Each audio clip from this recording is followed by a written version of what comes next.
What's going on, everybody? Welcome back to another episode of the Steelers Breakdown Podcast. Day 7 in the books here from Latrobe.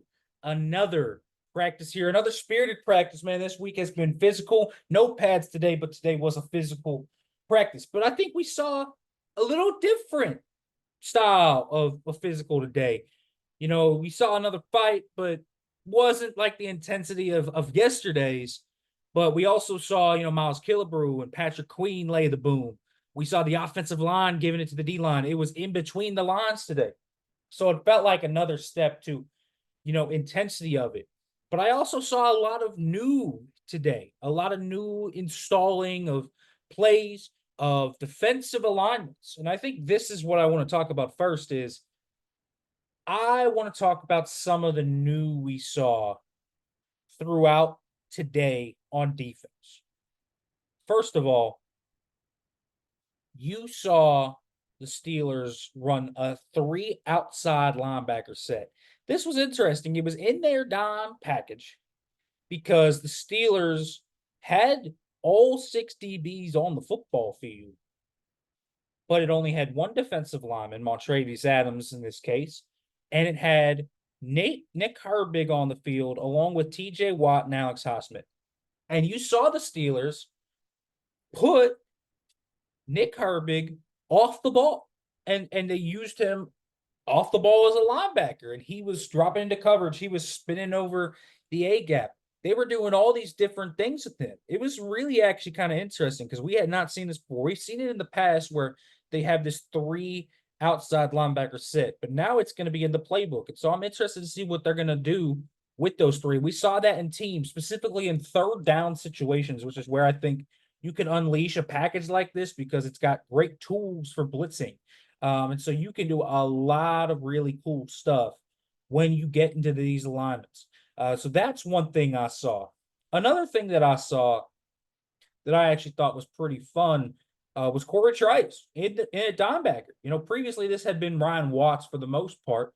And so when you actually look at what we saw Trice going, following guys like Pat Fryermuth around. He covered bigger receivers. He would follow guys like George Pickens around if they were in the slot or a line inside on the 3-by-1.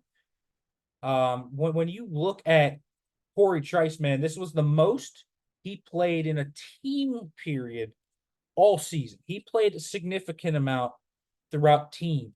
And so where we saw him kind of take that step was just an overall participation in health, right? You have to be available to show out. And the first day, he didn't do a ton. He was targeted once on a deep ball down the sideline to Des Fitzpatrick. This is when he was playing outside. And he kind of held Fitzpatrick, kind of hooked him, got called for a hold. But that's just another step for Corey Trice, which is what I think is really fun to look at.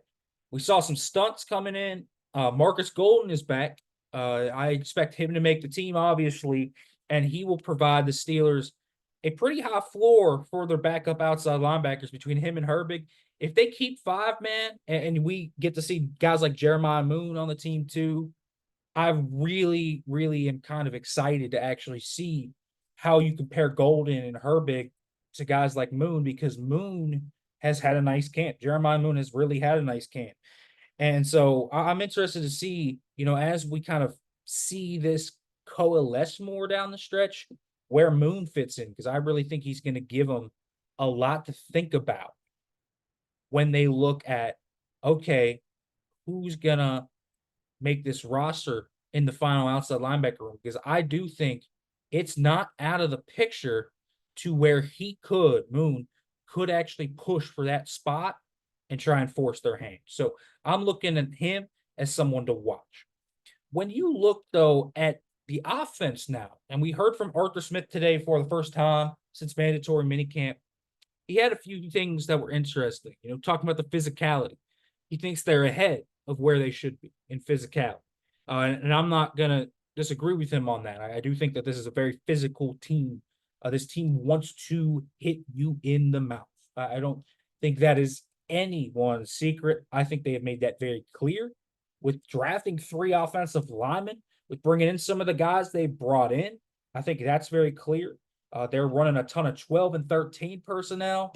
Folks, we know what this is supposed to be. This is supposed to be a physical football team that is going to impose its will on others and really be a grinded out team that's going to try and then hit explosive plays behind. And so that is exactly what I look at when I see this offense. And more importantly, I thought he had some interesting answers to questions about the pistol. That's going to be a big thing. He's run more pistol in recent years, and Justin Fields and Russell Wilson make so much sense to run pistol. You can do different things in the pistol. And Arthur Smith talking about how it's got its college origins, how you can space teams out, and what you can do with running quarterbacks. I think is great to see. They are absolutely 100% going to be running a ton of pistol, and it's going to be really good for them. As for guys that kind of stood out today and played really well, George Pickens continues to have a great camp. We know he's an alien. We know what types of things George Pickens can do. He does things that most people cannot do. And so you look at him and you see him go beat Kalen Barnes on a double move with some swift route run. You see him go catch a dig over the middle of the field, making a tough hands catch. You see him catching a touchdown, the 2-minute drill in traffic with Patrick Queen bearing down on him. So you see all of these things, and it's just George Pickens is such a good player.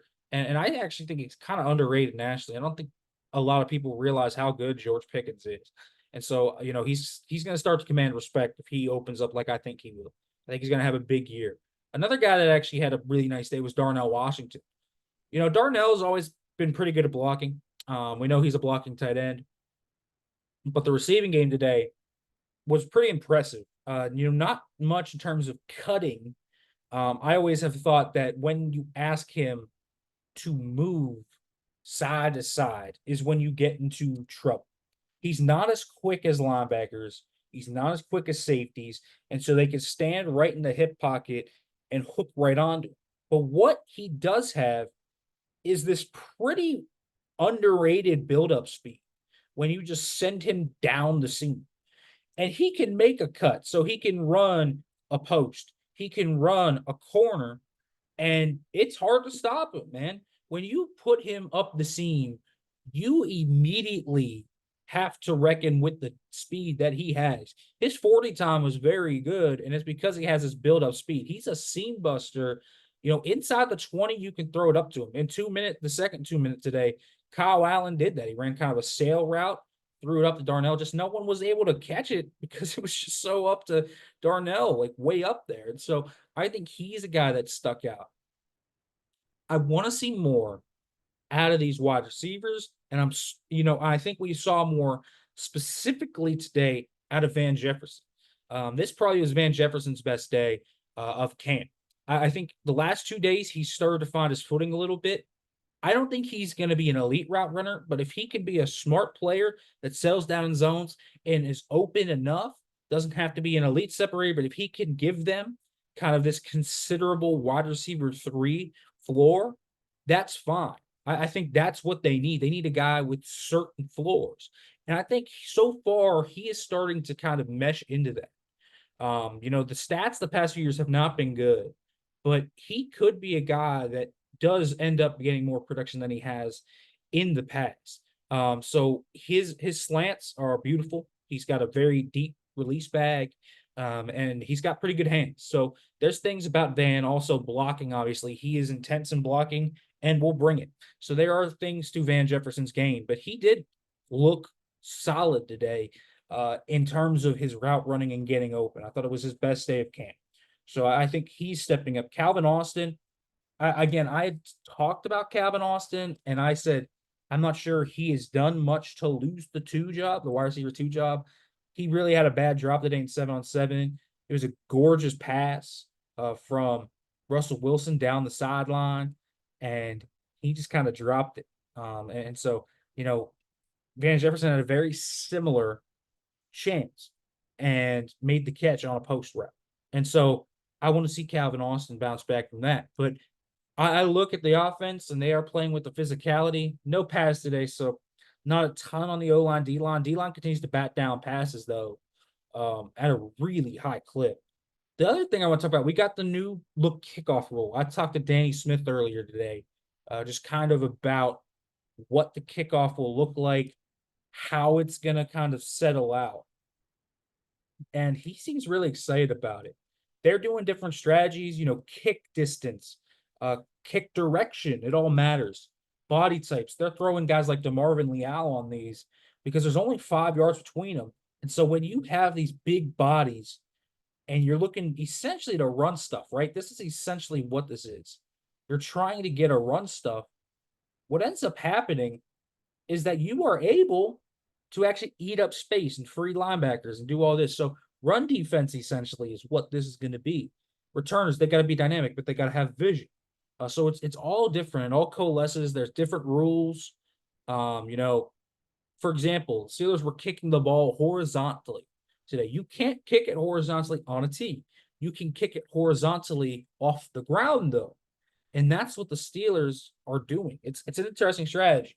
And the reason is you can only kick the ball if it's, I believe it's 1 inch or 1 foot. I think it's 1 foot off the ground. If it's put horizontally, it's 1.5 feet off the ground.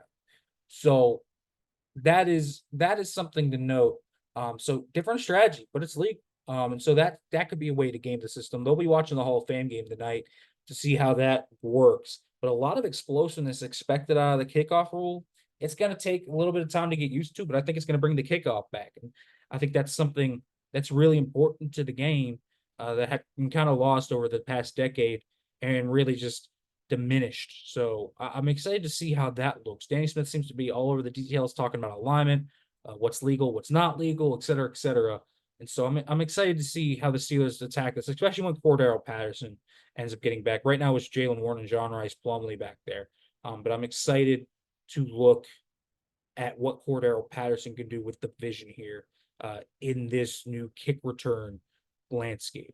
All right, everybody. Thanks for watching the Steelers Breakdown podcast. We'll be back tomorrow. Make sure to like, comment, subscribe, turn on the notification bell. And if you are listening, make sure to give a review, folks. Thanks for watching. Back tomorrow.